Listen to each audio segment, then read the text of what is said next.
5 things you should never write on a credit card application. When applying for a credit card, even with a solid credit score and seemingly good income, there are several critical mistakes that can lead to automatic denial. These mistakes are often overlooked, but they can have significant consequences for your approval odds.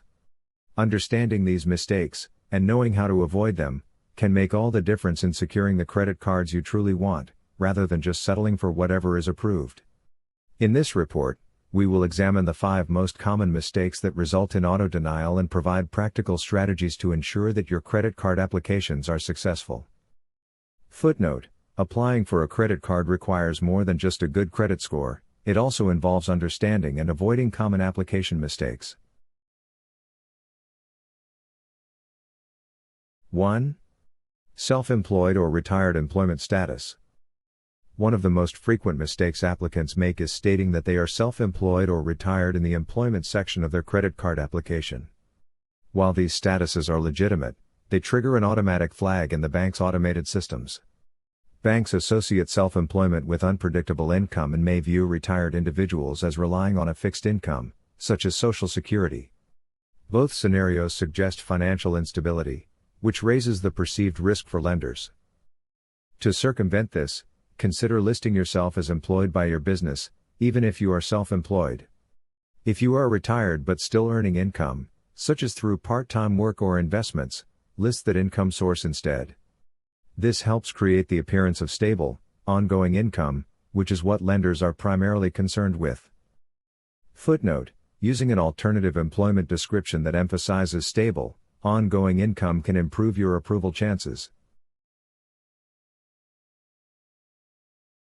2. Incorrect income reporting. Income plays a critical role in the approval process, yet many applicants either understate or overstate their income, leading to denials. Most credit card applications require the reporting of gross income, before taxes and deductions. This includes any predictable income sources, such as your salary, rental income, or contributions from a spouse or family members. Misreporting income, either by underestimating it or inflating it, can have negative consequences. For example, if your income has increased compared to last year, you can report your projected income for the current year. Additionally, if you are over 21 and rely on family members to help with expenses, you can include that amount as part of your income. Avoid overstating your income to appear more favorable, as it can lead to scrutiny later, particularly if other information on your credit report doesn't align with the stated income. Footnote: accurate and reasonable income reporting, aligned with your credit report, is essential for approval. 3. Housing costs and debt-to-income ratio. The housing payment section of a credit application is another area where mistakes are frequently made, especially for renters. Credit card companies often ask about your housing situation, whether you own or rent.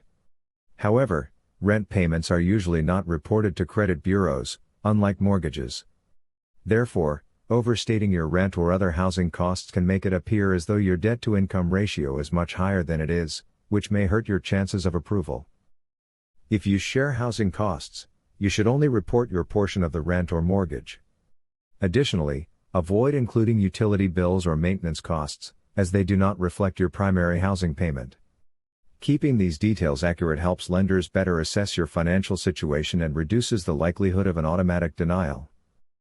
Footnote: accurately reporting housing costs and avoiding inflated expenses is crucial for a positive credit card application outcome. 4. Business type and industry risk. Certain industries are considered high risk by credit card issuers, particularly those in real estate investing, cryptocurrency, cannabis, gambling, adult entertainment, and credit repair. Even if you are successful in these industries, listing them as your primary business on a credit card application can trigger automatic denials or a manual review, which delays the approval process. If you work in a high-risk industry, consider emphasizing the more stable aspects of your business. For example, if you are a real estate investor, you could list your business as real estate consulting instead of explicitly stating real estate investment. This approach allows you to highlight your business's legitimacy without raising unnecessary red flags. Footnote: focusing on the low-risk aspects of your business can increase your chances of approval for credit cards. 5. Lack of credit report awareness. One of the most damaging mistakes applicants make is applying for a credit card without fully understanding their credit report. This is like attending a job interview without reviewing your resume. Inaccurate or outdated information, such as a missed payment or high credit balance, can severely affect your application, even if you haven't noticed these issues. Before applying for any credit card, review your credit report from all three bureaus, Equifax, Experian, and TransUnion. Check for errors or outdated information, and dispute any discrepancies.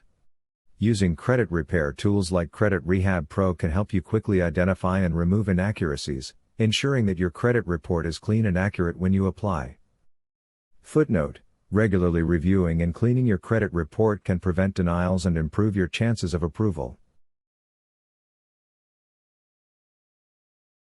Conclusion: applying for credit cards requires more than just a good credit score. It involves understanding the bank's algorithms, accurately reporting your income, and avoiding common mistakes that can flag you as high risk. By following the guidelines laid out in this report, you can increase your chances of approval and avoid unnecessary denials. Footnote: avoiding common mistakes on credit card applications and understanding how banks assess risk can lead to higher approval odds.